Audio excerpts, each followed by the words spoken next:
Om Swastiastu.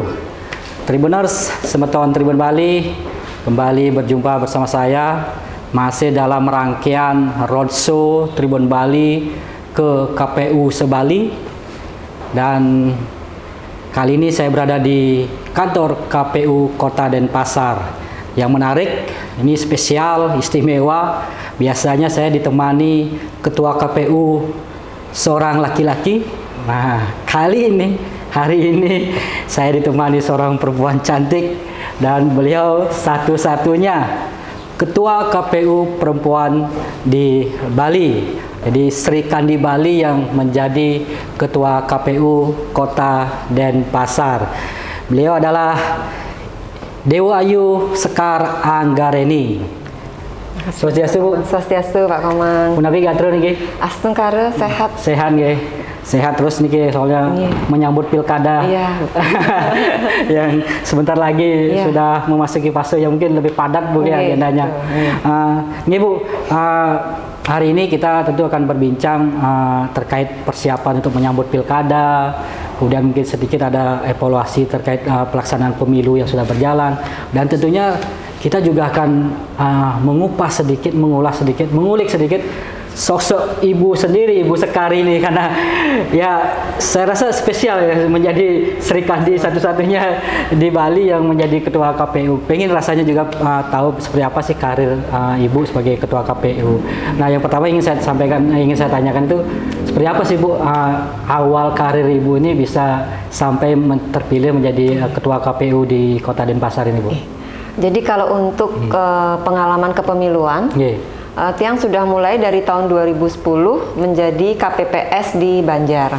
Di Banjar apa nih, Bu? Banjar Pucak Sari, Desa Dangin Purikau, Kecamatan Denpasar Utara. Jadi berawal dari itu, ya, berawal dari itu karena pada masa itu, Tiang juga dipercaya Pak Klian untuk ikut mengelola Koperasi Banjar. Kami mendirikan Koperasi Banjar. Ketika ada event kepemiluan, 2010 ada Pilwali dilibatkan, kemudian 2013 ada Pilgub ikut lagi. Nah, kemudian dari 2 event kepemiluan itu, Tiang merasa kok passion saya masuk di situ gitu. Ada passion di politik mungkin, Bu, ya? Di dunia politik, bukan politiknya ya, tapi penyelenggara pemilunya gitu. Iya, penyelenggara pemilu, terus administrasinya itu kan tidak jauh dari angka-angka. Background saya kan akunting. Sepertinya memang kayaknya masih sebatas itu. Kemudian di 2014 ada Pileg. Nah, di situ Tiang berpikir kalau saya bisa melewati tugas sebagai KPPS di 2010 dan 2013, harusnya ibu-ibu yang lain di Banjar saya juga bisa ikut terlibat menjadi penyelenggara di 2014. Akhirnya Tiang usulkanlah kepada Pak Kadus, Pak Klian, Pak, boleh nggak ibu-ibu PKK yang menjadi pengurus PKK, Posyandu dan Posyandu Lansia dan Balita di Banjar itu bisa ikut terlibat sebagai KPPS di Banjar, dan diizinkan untuk satu TPS itu seluruhnya KPPS-nya perempuan. Karena Tiang pikir selama ini kan bekerja bersama mereka, Tiang kader Posyandu juga, pengurus PKK di desa juga. Kami itu terbiasa mengerjakan tugas-tugas administrasi, membuat tabel. Itu bukan hal yang awam bagi ibu-ibu. Dan akhirnya Pak Kadus mempercayakan kami untuk oke dah, diberi kesempatan untuk bertugas sebagai KPPS. Akhirnya satu TPS itu khusus memang penyelenggaranya KPPS-nya perempuan, dan ternyata dibanding TPS yang lainnya kami termasuk lebih cepat di Banjar itu mengerjakan lebih cepat. Kemudian juga Astungkare tidak ada kekeliruan atau kesalahan dalam membuat menyajikan C hasil plano maupun C salinan. Jadi di situ saya percaya bahwa perempuan itu mampu kalau diberi ruang, diberi kepercayaan. Lebih teliti lagi malah ya. Mungkin seperti itu. Nah, di situ awal ketertarikannya. Akhirnya 2015 karena ada PPK di tingkat kecamatan, rekrutmen untuk Pilwali. Kemudian saya ikut lagi menjadi PPK, waktu itu menjadi Ketua PPK Denpasar Utara, dan setelah itu di 2018 ada rekrutmen untuk seleksi untuk komisioner KPU Kota Denpasar, dan waktu itu Pak Ketuanya Pak John Darmawan, beliau yang berpesan lewat teman agar saya mendaftar. Oh, ini kayaknya walaupun tidak ada, kayaknya udah diincar kayaknya, dilirik istilahnya. Nah, itu tidak ada, maksudnya sampai setinggi itu juga nggak berpikir sejauh itu, karena Tiang juga waktu itu sedang mengajar di salah satu SMK di Denpasar. Backgroundnya juga seorang pengajar sebelumnya, sebelum diaktif di PPS. Iya, ya itu jadi Tiang mengajar, kemudian terus mengikutilah seleksi itu, dari seleksi administrasi, kemudian tes tulis, sekarang kan CAT, kemudian ada tes kesehatan, kemudian psikologi, dan wawancara, dan fit and proper test. Jadi keseluruhan tes itu Astungkare bisa terlewati, dan kemudian di periode pertama 2018-2023 lolos sebagai anggota KPU di Divisi Perencanaan Data dan Informasi. Kemudian sudah sejak 2018 sudah di KPU Denpasar. Kemudian 2023 kemarin ada seleksi lagi, Tiang mendaftar kembali untuk di periode 2, dan Astungkare lolos juga, dan dipercaya oleh pimpinan, didorong untuk maju menjadi ketua oleh beberapa pihak juga, termasuk pegiat perempuan. Kemudian teman-teman yang incumbent juga kan ada 3 orang kami, dan 2 anggota newcomer lainnya juga mempercayakan Tiang untuk menjadi ketua. Akhirnya ya udah, toh juga kita dalam melaksanakan tugas-tugas di KPU Kota Denpasar itu kan tidak saya sendiri sebagai ketua. Kami berlima komisioner, ketua dan anggota menjalankan tugas dengan masing-masing tanggung jawab divisi. Kemudian juga ada jajaran sekretariat yang secara teknis dan administrasi mendukung atau melaksanakan tugas-tugas. Jadi itu yang lebih membuat Tiang saya percaya diri untuk maju dan Astungkare. Berarti tahapannya Ibu ini memang dari bawah, Bu. Dari desa, kecamatan. Iya, dan sampai sekarang di Banjar saya itu setiap event pemilu maupun pilkada selalu ada satu TPS untuk ibu-ibu kader. Khusus penyelenggaranya adalah perempuan. Iya. Kayaknya itu memang peninggalannya Ibu ya. Itu. Dan nyambung juga kemarin kebetulan Pak Ketua Bali punya program juga di pemilu 2024, setidaknya satu kabupaten kota di Bali itu masing-masing kabupaten kota di Bali itu setidaknya ada satu TPS yang penyelenggaranya khusus perempuan. Jadi kalau kami tidak kesulitan kalau di Denpasar, dan bahkan kemarin di pemilu 2024 ada 27 TPS yang penyelenggaranya perempuan. Jadi hampir semua desa memang sudah aware terkait hal tersebut. Nah, itu menjadi hal yang menarik kan di setiap pelaksanaan pemilu atau pilkada kan ada TPS perempuan. Dan salah satu pionernya adalah Ibu ternyata di Denpasar. Nah, mungkin Ibu sudah punya pengalaman sebagai perempuan, udah menjadi komisioner KPU 5 tahun, sekarang menjadi ketua. Gimana rasanya, Bu? Apakah ada tantangan tersendiri sebagai seorang perempuan menjadi ketua KPU ini, Bu?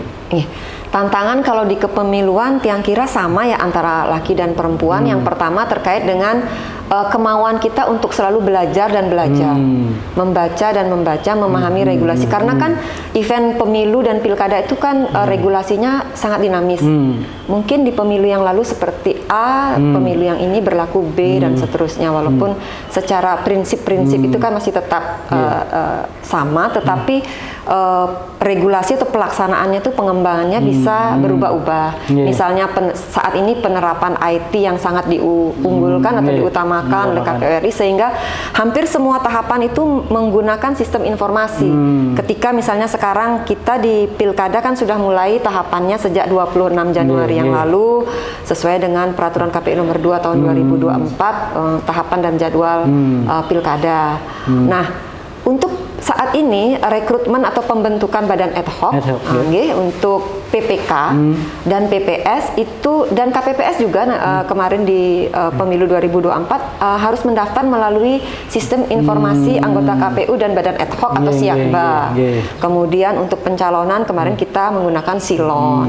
Kemudian pendaftaran partai politik SIPOL. Jadi itu yang mewajibkan kita sebagai penyelenggara itu harus selalu mau belajar dan belajar. Ini kan mungkin tantangannya karena regulasi yang selalu berubah menyesuaikan dengan kondisi zaman dan kemajuan zaman. Untuk menjaga hubungan dengan partai politik, dengan para politisi ini seperti apa Bapak mengalami kendala tuh lancar-lancar aja selama ini? Jadi banyak juga yang menanyakan hal seperti itu. Banyak tekanan nggak?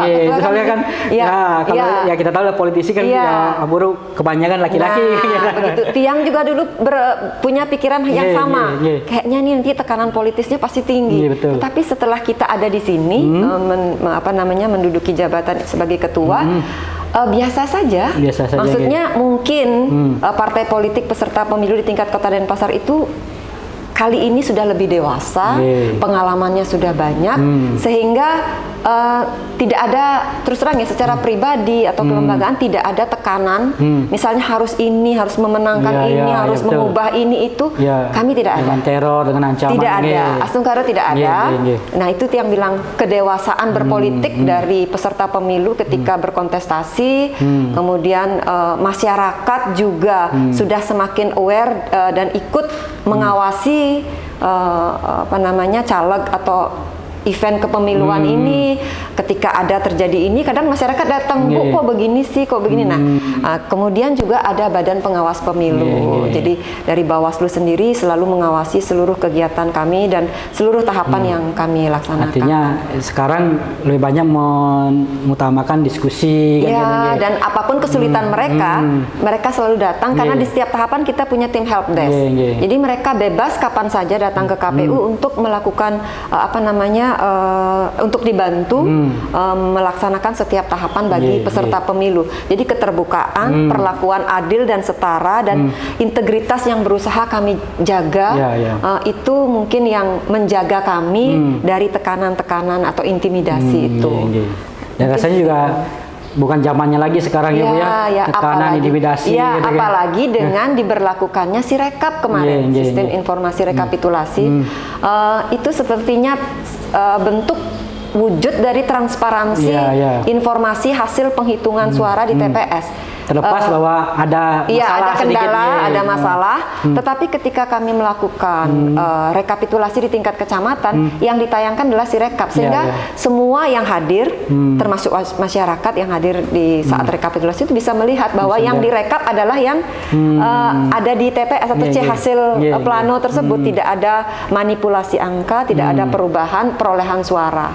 Jadi itu keunggulannya, ya terlepas tadi ada sedikit sampai harus skorsing, jeda, rekap, tetapi kami sangat terbantu dengan adanya Sirekap. Ini untuk kalangan perempuan atau para Sri Kandi di Bali, jangan pernah takut untuk menjadi penyelenggara pemilu, Bu ya. Ini Ibu Sekar sudah membuktikan bahwa semua bisa dilewati. Jadi jangan juga apatis sama kepemiluan, seperti ya. Apalagi nanti akan selalu ada perempuan-perempuan di TPS-TPS ya Bu ya, termasuk di pilkada nanti yang ini sudah menjadi program dari KPU, memperbanyak TPS nanti yang penyelenggaranya adalah perempuan. Jadi mulai terlibat ini dari kelompok perempuan untuk terlibat di kepemiluan. Nah Bu, terkait pilkada nanti ini yang sudah semakin dekat nih, kira-kira yang menjadi atensi utama dari KPU Denpasar sendiri seperti apa Bu? Apa mungkin dari sosialisasi atau mungkin dari jumlah peserta pemilih nanti yang berpartisipasi? Baik Pak Komang, jadi kalau di KPU Kota Denpasar sendiri, setiap tahapan yang kami selenggarakan tentu punya tantangannya masing-masing. Misalnya sekarang terkait dengan seleksi badan ad hoc PPK PPS. Tantangannya adalah bagaimana mensosialisasikan sehingga warga Kota Denpasar berminat untuk mendaftar menjadi penyelenggara. Karena biasanya kami kekurangan pendaftar, karena minimal jumlah pendaftar adalah 2 kali jumlah kebutuhan. Kalau untuk PPK kebutuhannya 5 per kecamatan, maka minimal pendaftarnya harus ada 10 di masing-masing kecamatan. Astungkara kemarin untuk pendaftaran PPK kami bisa memenuhi jumlah pendaftar minimal 10 di masing-masing kecamatan sehingga tidak ada perpanjangan. Nah di PPS kalau di pemilu 2019 kami sampai harus melakukan perpanjangan pendaftaran karena tidak memenuhi kuota 2 kali 3 atau kebutuhannya kan 3 per desa kelurahan. pendaftarnya kurang dari 6, sepi peminat. Nah, itulah yang ingin kami sosialisasikan juga melalui rekan-rekan media. Terima kasih sudah dari Tribun sudah selalu membantu mensupport kami untuk mensosialisasikan setiap tahapan, sehingga nanti banyak anak-anak muda yang mau terlibat menjadi penyelenggara, karena Pilkada 2024 ini sejarah pilkada serentak pertama di Indonesia. Dan Ibu termasuk pelakunya nanti. Nah, ingin mengajak juga anak-anak muda, generasi milenial utamanya untuk bisa ayo menjadi pelaku sejarah. Sejauh ini pendaftarnya sudah mulai kota, Bu? Untuk PPS kemarin kami umumkan, baru kemarin kami umumkan, dan sejauh ini belum ada tapi pagi hari ini mungkin sudah mulai melalui Siakba dulu, nanti hard copy-nya diantarkan ke KPU Kota Denpasar. Itu tahapan untuk rekrutmen ad hoc. Kemudian berikutnya tahapan pencalonan atau pendaftaran calon perseorangan. Nanti kami akan umumkan di tanggal 5 Mei sampai tanggal 7 Mei. Kemudian penerimaan syarat dukungan dari calon perseorangan di tanggal 8 sampai tanggal 12. Tantangannya adalah bahwa jumlah syarat dukungan minimal untuk calon perseorangan Pilwali Kota Denpasar itu sejumlah 8,5% dari DPT pemilu terakhir atau pemilu 2024. Jadi 8,5% dari 495.896 pemilih itu sekitar 42.152 dukungan yang harus disetorkan. Nah, apabila itu ada calon perseorangan, tentu yang menjadi tantangan bagi kami adalah melakukan verifikasi terhadap seluruh dukungan yang masuk, karena tidak menggunakan sistem sampling seperti di verifikasi partai politik, tetapi sensus semua harus semua harus difaktual. Nah, itu tantangan untuk di tahapan calon perseorangan. Kemudian berikutnya ada pendaftaran pasangan calon, baik yang diusul oleh partai politik nanti di bulan Agustus. Nah, yang menjadi momok sebenarnya bagi kami di KPU Kota Denpasar, setiap event pilkada utamanya ya, terutamanya Pilwali itu adalah tingkat partisipasi masyarakat yang datang ke TPS menggunakan hak pilihnya pada hari pemungutan suara. Kalau kita berkaca dari pengalaman pilkada sebelumnya, di Pilgub 2018 itu tingkat partisipasi 68%. Kemudian kalau Pilwali malah jauh di bawahnya, di mana di 2015 kita mencapai partisipasi masyarakat hanya 56%. Kemudian di Pilwali 2020 di masa pandemi COVID turun ke 54%. Nah, kami kalau untuk tingkat partisipasi itu melakukan survei bekerja sama dengan 3 kampus perguruan tinggi dari UNUD, Undiknas dan juga Warmadewa, dan hasilnya itu diantaranya bahwa yang pertama karena situasi COVID, adanya tagar Ngoyong Jumah itu ya. Kemudian juga ada juga pendapat yang menyatakan bahwa calon yang berkontestasi itu kalau sudah itu yang maju atau dari partai politik itu yang diusul, dia pasti jadi. Saya nggak datang ke TPS aja, nggak perlu datang ke TPS pasti jadi. Itu yang kedua. Kemudian yang ketiga ada juga merasa tidak berpengaruh siapapun yang terpilih menjadi pimpinan wilayah, tidak berpengaruh kepada tingkat kesejahteraan atau kehidupan mereka sehari-hari. Nah, itu diantaranya sebab-sebabnya antaranya seperti itu. Jadi melalui kegiatan podcast ini kami juga menghimbau rekan-rekan media yang lainnya selain Tribun dan juga warga Kota Denpasar agar mau berpartisipasi baik sebagai penyelenggara dan juga utamanya sebagai pemilih nanti untuk datang ke TPS pada hari Rabu 27 November 2024. Kalau di Pilpres kemarin, Bu, sama Pileg kemarin, partisipasi pemilih di Kota Denpasar seperti apa? Apakah mencapai target atau tidak? Kalau di Pilpres, tingkat partisipasi kemarin di 78,95%. Itu juga masih di bawah target nasional 81% yang ditetapkan oleh KPU RI.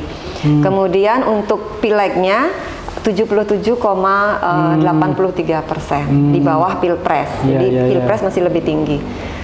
Kemudian di pilkada ini, di mana ada pemilihan wali kota untuk Denpasar dan juga pemilihan gubernur untuk Bali. Target nasional masih sama 81%. Target 81%. 81%. Kemudian KPU Bali lebih merasionalkan targetnya diturunkan menjadi hanya 75%. Untuk Kota Denpasar. Untuk seluruh kabupaten kota se-Bali diturunkan targetnya lah. Katakanlah dirasionalisasi gitu, karena memang sangat sulit beberapa kabupaten kota untuk bisa mencapai target di atas 80 itu memang sulit kalau untuk di Bali. Untuk pilkada gitu. Untuk karena pilkada. beda pilpres dengan pilkada apalagi pileg kan gitu kalau pileg kan calon legislatif semua turun ikut sosialisasi, sementara pilkada ini kan hanya paslonnya bisa dikatakan seperti itu, walaupun ada partai pengusulnya tapi tidak keseluruhan seperti yang kemarin. Jadi memang selama ini setiap event pemilu atau pilkada itu partisipasi pemilih menjadi salah satu kendala terbesar di Kota Denpasar, Bu ya. Apakah ini karena mungkin masyarakat warga Kota Denpasar itu karena terlalu dinamis mungkin, Bu, atau pergerakan mungkin cepat, mungkin apa namanya, ada KTP-nya terdata tapi orangnya tidak ada seperti itu. Kalau kami mengamati pertama dari data pemilih. Data pemilih di Kota Denpasar itu ada nama-nama yang sudah tidak memenuhi syarat sebenarnya karena meninggal, itu berulang tahun dia setiap pemilu atau pilkada namanya pasti muncul lagi. Setelah kami teliti, lakukan koordinasi dengan Dinas Kependudukan dan Pencatatan Sipil, ternyata nama tersebut tidak diuruskan akte kematiannya oleh ahli warisnya. Sehingga masih terdaftar di Dinas Kependudukan dan Pencatatan Sipil sebagai warga aktif secara administrasi. Nah, itu walaupun ketika kami melakukan coklit saat pemutaran data pemilih kami coret nama tersebut, tetapi pemilu berikutnya karena akan diawali selalu dengan turunnya DP4 dari Kemendagri ke KPU RI untuk diturunkan dari KPU RI kepada provinsi dan kabupaten kota, nama yang masih tercantum di DP4 secara administrasi itu tentu akan turun lagi ke kami. Sehingga seringkali peserta pemilu, badan ad hoc kami selalu mengeluh, gimana sih ini KPU kerjanya nggak bener kok masih aja muncul ini, padahal itu sumbernya bukan dari kami sendiri. Kami sudah mencoret setiap event pemilu atau pilkada melalui kegiatan coklit. Kemudian kendala berikutnya adalah Denpasar ini kan hampir mendekati kota metropolitan. Penduduk yang masuk dan keluar itu dinamis dan sangat cepat dia berpindah.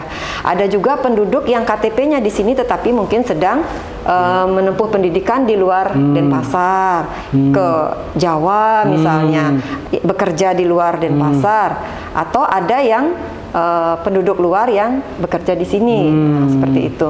Jadi itu juga salah satu faktor, beberapa faktor yang menyebabkan tingkat partisipasi masyarakat memang sangat sulit dicapai untuk memenuhi target untuk di Kota Denpasar.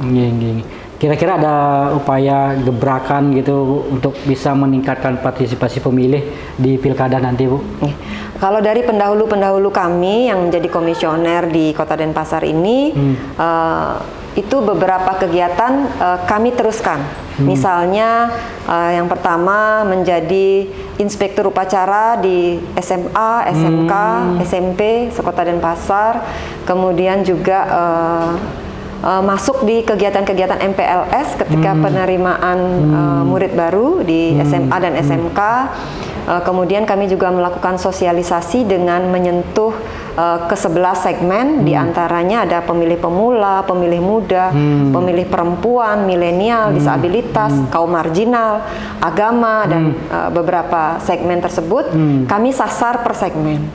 Kemudian juga kami bekerja sama dengan instansi lembaga terkait, dengan pemerintah kota, dengan Kominfo, dengan pegiat perempuan, dan utamanya dengan media seperti Tribun. Kami sering disupport untuk bisa mensosialisasikan atau setidaknya memotivasi warga Kota Denpasar untuk mau menggunakan hak pilihnya. Apa sih pentingnya menggunakan hak pilih? Walaupun secara tidak langsung, tetapi sebenarnya pemimpin-pemimpin yang terpilih itu sangat mempengaruhi kehidupan kita, karena kebijakan-kebijakan ditentukan oleh beliau-beliau yang terpilih ini. Mereka lah yang mewakili aspirasi kita ya sebagai warga ya. Nah, Bu, terkait nanti ini untuk pilkada nanti kan tentu juga ada debat seperti Bu ya. Ada format khusus nggak untuk persiapan debat nanti untuk Kota Denpasar ini? Jadi kalau debat itu kami mempedomani regulasi dari KPU RI. Jadi KPU RI sudah menentukan temanya seperti apa, mekanisme debatnya seperti apa. Kami selaku pelaksana hanya akan nanti menindaklanjuti dengan bekerja sama dengan pihak-pihak yang akan terlibat dalam kegiatan debat, baik itu misalnya dengan pasangan calon, kemudian dengan media yang akan menyiarkan acara debat. Nah, kami di tingkat pelaksana teknis, sedangkan kalau untuk regulasinya itu masih di tingkat KPU RI. Ya, mudah-mudahan dengan adanya debat nanti makin membuat warga pemilih, masyarakat pemilih makin antusias, Bu ya. Kami berharap seperti itu, seperti yang disampaikan Pak Sekretaris tadi. Kalau sepak bola saja bisa ada acara nobarnya, nonton bareng. Bagaimana kalau debat juga digaungkan oleh beberapa instansi terkait, pihak-pihak terkait, untuk ada juga nobar untuk debat pilkada. Nobar di Balai Banjar, atau nobar di lapangan Renon, gitu ya. Itu mungkin menjadi hal yang menarik lebih tinggi dan antusiasme masyarakat. Mudah-mudahan ini bisa terwujud.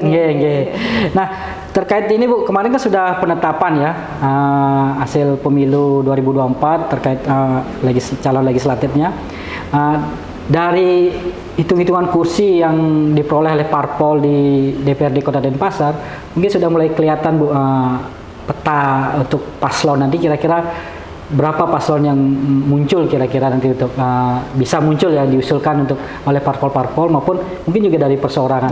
Ya, kebetulan kemarin di tanggal 2 Mei kami melakukan rapat pleno terbuka untuk penghitungan perolehan kursi dan penetapan calon terpilih anggota DPRD Kota Denpasar pada pemilu 2024.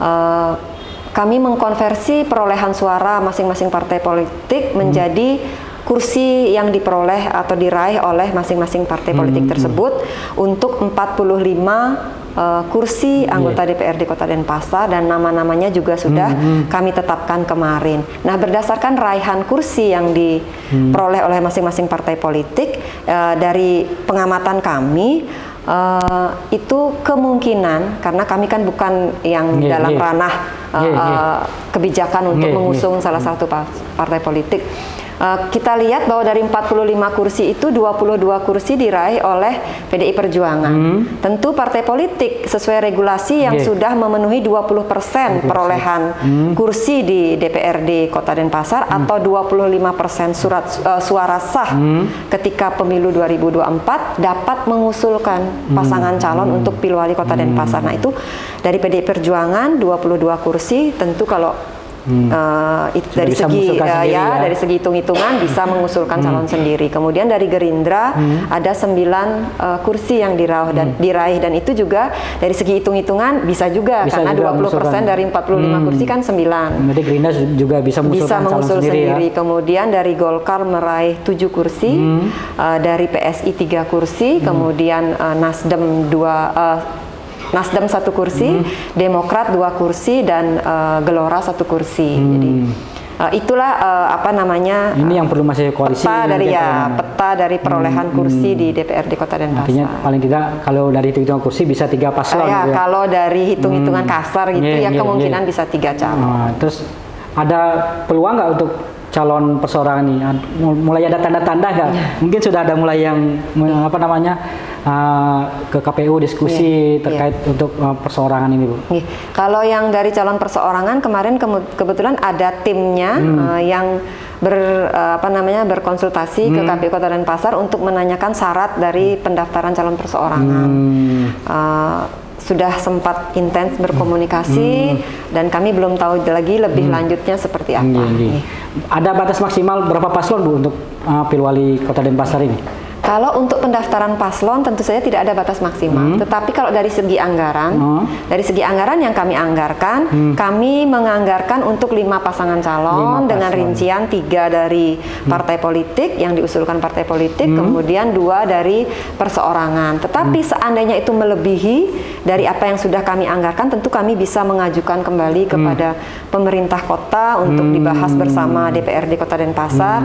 Seandainya calonnya lebih banyak sehingga membutuhkan anggaran yang lebih besar, kami akan melakukan adendum untuk menambah anggarannya. Oke. Menarik sekali Tribuners tentang Tribun Bali. Tentu kita berharap nanti banyak juga paslon yang akan menjadi kontestasi di Pilwali Kota Denpasar ini, Bu ya.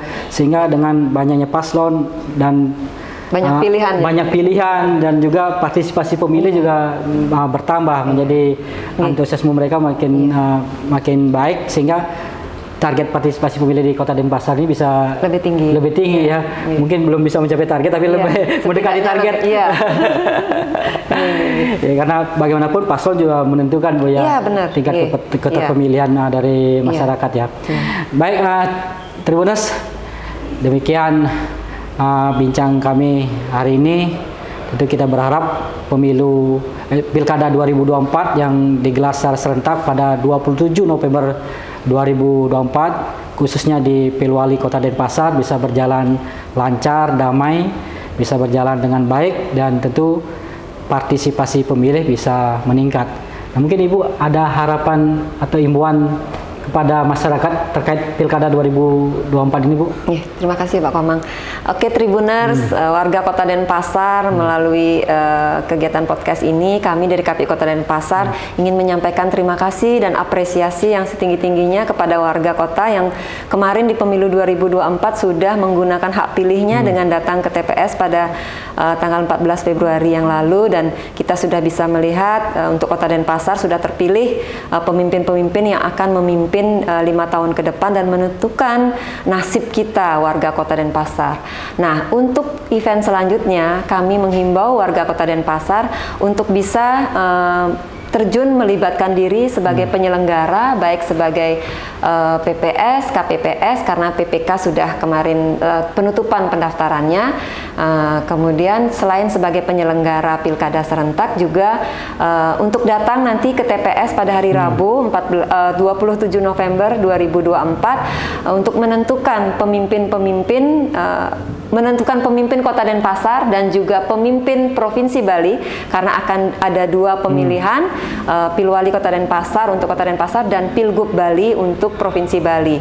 Mari kita bersama-sama menentukan nasib kita sendiri melalui pemimpin-pemimpin yang akan terpilih nantinya, yang akan memperjuangkan tingkat kesejahteraan dan keadilan bagi kita semua. Mungkin itu Pak Komang. Baik, Tribuners seputar Tribun Bali, sekali lagi jangan lupa datang ke TPS pada 27 November 2024 untuk memilih Wali Kota Denpasar dan Wakil Wali Kota Denpasar yang baru, serta Gubernur Bali dan Wakil Gubernur Bali yang baru. Demikian Tribuners, kami akhiri dengan Paramo Santi. Om Santi Santi Santi Om. Download Tribun X sekarang, menghadirkan lokal menjadi Indonesia.